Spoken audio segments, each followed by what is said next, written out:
భగవద్గీత 7వ రోజు. అస్మాకం తు విశిష్టా ఏ తాన్నిబోధ ద్విజోత్తమ నాయకా మమ సైన్యస్య సంజ్ఞార్థం తాన్ బ్రవీమి తే. అస్మాకం తు విశిష్టః ఏ తాన్ నిబోధ ద్విజోత్తమ నాయకః మమ సైన్యస్య సంజ్ఞార్థం తాన్ బ్రవీమి తే.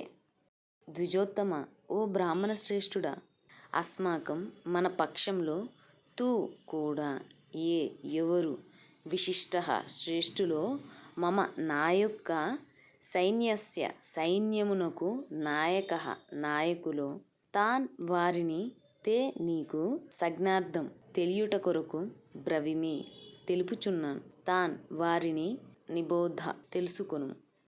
ఓ బ్రాహ్మణోత్తమ, మన సైన్యంలో ప్రధాన యోధులను కూడా గమనింపుడు, మన సేనానాయకులను గూర్చియు తెలుపుచున్నాను.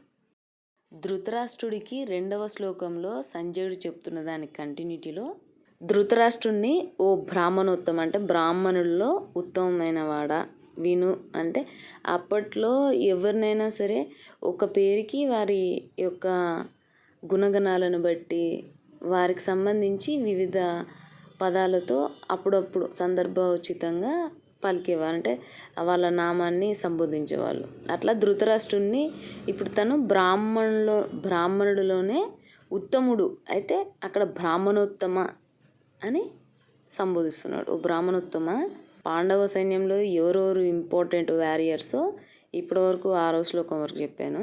సో ఈ 7వ శ్లోకంలో ఏం చెప్తున్నా అంటే, మన కౌరవులు అంటే ఇతను కౌరవుల పక్షం కాబట్టి మన కౌరవుల్లో కూడా ఎవరెవరు ఇంపార్టెంట్ వారియర్స్ ఉన్నారో ఒకసారి గమనించు, అబ్జర్వ్ చేయని చెప్తున్నాడు.